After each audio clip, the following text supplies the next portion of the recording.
Madam President, thank you, and to the chairman of the committee, congratulations, Mr. Inhofe, on the progress made so far with regard to the highway bill. I know you just indicated you thought we would pass something on Thursday and send it over to the House.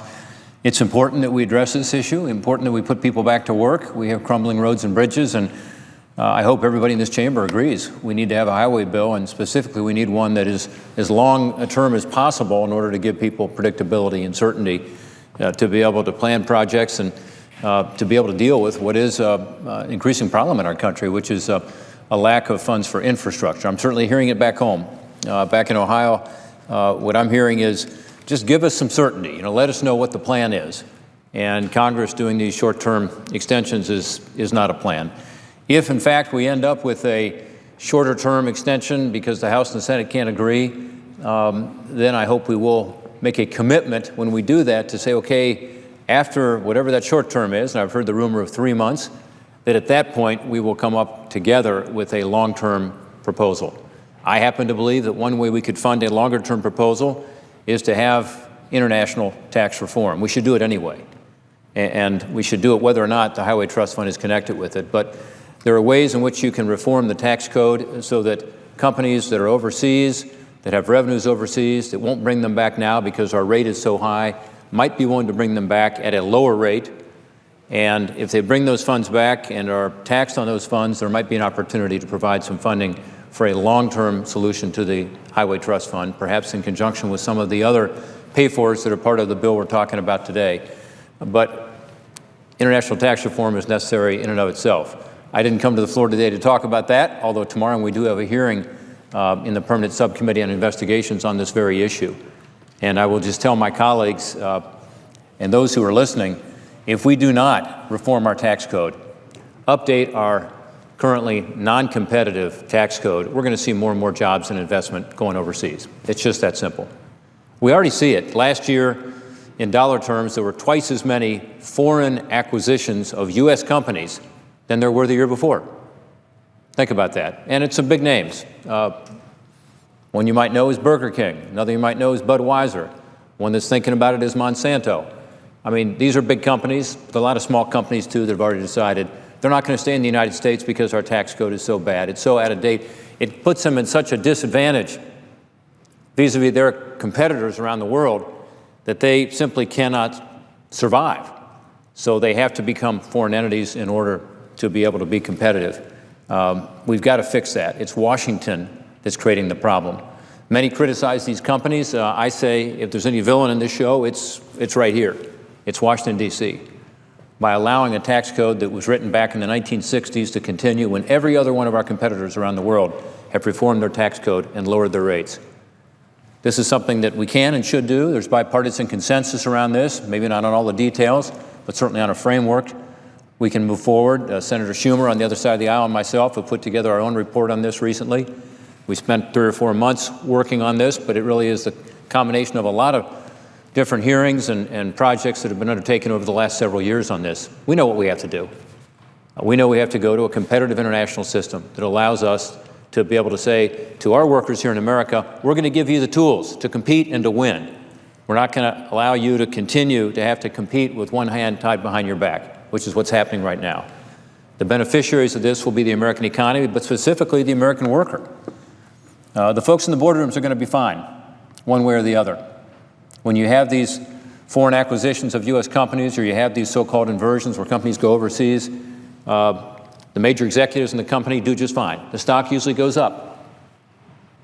What happens is you lose workforce, we lose jobs here in America, salaries don't go up, they stay flat, and that's who's taken the brunt of this. So we've got to fix that system. And I think we can do it perhaps in the next few months here as part of this Highway Trust Fund. That would be, I hope, an incentive to do it. Again, we should do it anyway, even if there was no Highway Trust Fund need for us to find an additional source of funding. In the meantime, I want to applaud the chairman and others who included in the Highway Trust Fund legislation we're currently looking at. This is the legislation that the chairman just said we're likely to vote on Thursday. They included in that a couple of other provisions that I think are quite helpful. One I want to talk about today is with regard to regulations. and permitting. When you think about it, we're struggling to find enough money to put into the Highway Trust Fund to extend it as long as possible, right? And everybody's concerned about the fact that we have crumbling roads and bridges and can't put enough people back to work. One solution to that, of course, is to go to the taxpayers and say we need more funding from the federal tax base to be able to go into this. That's what's happening, frankly. Another one is to say, is there a better way to build these roads and bridges that saves money so that every tax dollar goes further, so that we're telling the American people we're not only funding infrastructure, but we're doing it in the most cost-effective, efficient way? That's not happening now. And one reason it's not happening now is because it is so darn hard to permit something, so hard to get a green light to go ahead and start construction on something. I hear this all the time back home. I hear it with regard to commercial buildings. I hear it with regard to energy projects. I hear it with regard to roads and bridges, that you have so many hoops you've got to go through, many of which are federal, some of which are local, some of which are state, many of which are federal, that it adds cost to the project. It adds delay to the project. It makes it so that you're always worried about a litigation risk, because people can go back years after the project is completed and say, aha, I'm going to file a lawsuit here because you didn't follow all these federal regulations and rules exactly the way you should have. So that adds costs that we shouldn't be incurring. Instead, as we pass this highway bill, we're going to pass something that's called permitting reform. So the federal permitting system is being reformed in this underlying bill. And my colleagues ought to know about that, and I'm going to make a plea today that regardless of what happens, whether it's a 6-year bill, which I think would be great, again, adding predictability and certainty, or whether it's 3 years, which maybe we're going to pass here on Thursday, or whether it's 3 months, which is what some are saying, rumor perhaps the House would send back to the Senate. Whatever the extension period is, let's include this legislation to make it easier to greenlight a project, to have America get back in the business of building things, not just roads and bridges, although it'll help on this bill, but also other projects, energy projects, construction projects, commercial buildings, and so on. Let me give you really a frightening statistic. There's a group that does an international assessment every year of all the countries in the world. And it says, how easy is it to do business in various countries? And they compare the countries. And one of the countries, of course, in the mix is us, the United States of America. And you would hope we'd be at the top of the list, like the best place to invest, right? That we'd be the country that, because we're a capitalist, free enterprise country where we value ingenuity and want to move forward with projects, get things done, that we'd be at the top of the list. We're not. We're now number 41 in the world in terms of the ease of getting a construction permit to build something. Number 41 in the world. So capital is global these days. It moves around the world, and certainly around the country, but around the world. So you go to a big city overseas, let's say London, you see all sorts of cranes. Why? Because actually in a city like London, it's easier to build something than it is here in the United States. That's crazy. Now, we should have a system here in the United States where, yeah, you've got to go through the proper regulations. You got to be sure you're building something that's safe, that's environmentally sound, but that it's easy to do it. You can do it quickly. You don't have to go through all sorts of hoops. And we're now 41st in the world. This drives investment out of the United States and puts that investment in other countries. So this is why this legislation is so important. Again, for the roads and bridges, it's important, but also in general, to put people back to work. Here's something interesting about this legislation. We've worked on this for almost 4 years, about 3.5 years now. My co-sponsor is Claire McCaskill, who's a Democrat. So we have a Republican and a Democrat doing this together. Over time, we've been able to build support, slowly but surely, to the point that we now have a good group of bipartisan co-sponsors, pretty evenly balanced, Republican and Democrat. But we also have some support from the outside that's unusually balanced. We have the Chamber of Commerce supporting this and the business community, and that might be expected. A lot of them are interested in how do you build something and build it more quickly. But we also have the AFL-CIO Building Trades Council strongly in support of this. And I appreciate that because they get it. This is about work and specifically about construction jobs. A lot of those jobs went away during the financial crisis, 2007, 2008, 2009. They've been slow to come back. Unemployment's still relatively high among construction workers. And frankly, a lot of them have gone to do something else because they haven't had jobs. So AFL-CIO Building Trades Council, the business community are together on this. They're working with us together to ensure that we can get this done in this highway bill and to move forward with not just something that will help on roads and bridges, but will help on all kinds of projects. I heard about this first in the context of energy. When I first got elected, a company came to me. It's called American Municipal Power, AMP. And AMP does smaller energy projects all over our state and some other states. And they came to me and said, you know, Rob, we've been trying to put a power plant on the Ohio River. Now, you might think that normally would be a coal plant or a gas plant or even a nuclear plant. There are all those along the Ohio River. They said, no, we're actually trying to put a hydro plant. So the Ohio River is not a particularly natural place for a hydro, you wouldn't think, but it turns out there's a nice flow in the Ohio River. It's a big river, and they had this great idea at the locks of the Ohio River to add a municipal power plant, hydro plant. But they said, we can't get through all these federal hoops. There are up to 35 different federal licenses and permits you now have to get to do an energy project. Think about that. 35 different federal licenses and permits that you have to get in order to start construction and to move forward with an energy project. And that's what they found on the Ohio River. So they came to me and said, you know, what can you do to help? We started to look at it and figured out, my gosh, the right hand doesn't know what the left hand is doing. You have so many agencies involved, so many different interests involved, whether it's the Army Corps of Engineers, USGS, whether it's EPA, whether it's, again, some state and local regulations, but I'm just talking about the federal side here when I talk about the 35 permits and regulations. So what American Municipal Power wanted was to be able to get something done in a predictable way and have somebody be accountable. And we like that idea. So we moved forward with this legislation providing more accountability. We also heard from Bard Energy. Bard had plans to build a $6 billion synthetic fuels plant in Wellsville, Ohio. This is a coal-to-liquid plant that would not only convert coal into clean diesel and jet fuel, it would also have created, we were told, up to 2,500 jobs. Now, this is in a part of eastern Ohio where those jobs are so valuable, so precious. They couldn't do it at the end of the day because the permitting delays and the lawsuits that they got so interfered with the project that their capital left. It wasn't patient enough to wait around for all the delays, all the potential lawsuits, all the problems. So again, from them we learned, well, let's have accountability, one agency responsible, but also let's look at this issue of not just lack of accountability, but the fact that these lawsuits continue to slow these projects down and make it more difficult to move forward. So our legislation addresses all of these issues. It does so in a very thoughtful and I think reasonable way, in a way that's common sense, where we've got support on both sides of the aisle.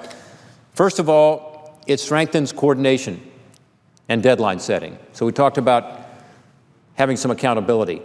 One agency is now accountable. So instead of agencies being able to go, well, you know, we're fine, but how about this other agency? Not our fault, their fault, pointing fingers. Now you got one agency who's in charge. Deadline setting. This creates an interagency council to best identify what the best practices are, but also set deadlines for reviews. Deadlines. Right now, with no deadline, these things often go on and on and on, and approvals of important infrastructure projects. It also strengthens cooperation between the state and local permitting authorities. Another problem, as I said earlier, there are local and state issues as well to try to avoid duplication and the delays that comes from that. Second, the legislation facilitates greater transparency and greater public participation in the permitting process. It creates what we call an online dashboard, where you can look at the dashboard, whether you're a company that's involved in this, whether you're a member of the public who's interested in this. You can look on that dashboard and see this is where the permit is. Okay, it's at that agency. Well, why? And what agency has completed its review? And where are we on this? So it encourages not just the ability to track agency progress, which I think will have a really important effect. Sunlight is the best disinfectant sometimes, and just bringing this out and making it transparent is a good idea. But it also brings more input from stakeholders. We require also in our legislation that the agencies accept comments from stakeholders early in the approval process. Why? Because another problem we found out was often the concerns come very late in the process. So you've got an investment, you've got companies, you've got workers working on this. All of a sudden, a concern comes in. It stops everything, slows it down, makes it very inefficient. Instead, we're saying, okay, comments are important, but let's accept those comments early in the process. Let's identify these important public concerns from the very start. And then finally, it institutes a set of litigation reforms that I think is really important. But one I'll mention, which I think is probably going to be surprising to a lot of people. Right now, there's a statute of limitations on lawsuits that runs 6 years. This is after the environmental review, the NEPA review. 6 years. Think about that. We limit that 6 years to 2 years. I'd like to limit it even further, to be frank with you. In our original legislation, we tried to limit it even further, but this, again, is a consensus building project. We wanted to be sure we kept the bipartisan support and kept support on the outside, including from groups like the National Resources Defense Council that's worked with us on this. So accountability, transparency, litigation reforms, with the whole goal of saying, let's take, in the case of these construction projects for roads and bridges, the federal dollars, and let's let them work in a more efficient way so that every dollar goes further, so that we can get these roads and bridges going, so we're not paying so much for delays and red tape, so that we're not paying so much for lawsuits, so that we can actually get this thing moving. That's in this legislation. And I would hope that my colleagues who, like me, go back home and hear about regulatory reform and the need for us to streamline the process will strongly support this part of the legislation. Even if they can't support all of the legislation, that they'll continue to push this Senate and the House of Representatives to pass this permitting reform legislation. If we do that and it lands on the President's desk, I believe he'll sign it. I believe that because we've worked with them closely, but also because, frankly, it'll have such strong bipartisan support. It's the right thing to do. It enables us to say to the people we represent, you know what, we're not just asking for some more money for roads and bridges, which is important. That'll create more jobs and make our economy more efficient. We need to do that. The crumbling infrastructure is real. But it's also an opportunity for us to do it in a more efficient way. The President's Jobs Council, at the end of 2011, issued a report. You might remember that. President Obama selected Jeffrey Immelt, who is a very widely respected executive, GE CEO, to chair the Jobs Council, and he came up with a bunch of recommendations, a lot of which I think were very constructive. One was about this very issue. And this is what they said. They said that we ought to reform the permitting process because we should, as the President said, do everything we can to make it easier for folks to bring products to market and start and expand new businesses and to grow and hire new workers. That was the President. Sean McGarvey is the national chairman of North American Building Trades. We talked earlier about the AFL-CIO Building Trades Union. This is what Sean McGarvey has said. If there was ever an issue that could be considered a no-brainer for Congress, the Federal Permitting Improvement Act is it. I agree with Sean. This is a no-brainer. Let's get it done. Let's get it done as part of the legislation we're going to pass this week, and I believe we'll pass it. If we don't pass the highway bill this week, let's ensure that we include the permitting reform in whatever we do pass. Again, whether it's a 3-month extension or a 6-year extension, we should be sure that we're removing unnecessary delays, bureaucratic hurdles, so that more Americans who are looking for a job can find a job, and so that tax dollar can go further. And I want to thank Claire McCaskill, Senator from Missouri, who's been co-sponsor of this over the last few years. Sometimes it hasn't been easy working through this. She's taken some arrows, but it's the right thing to do. It's meaningful legislation that'll actually help move our economy in the right direction and help us to be able to repair more of these roads and bridges because we'll be doing it more efficiently. Madam President, I appreciate the time, and I yield back my time.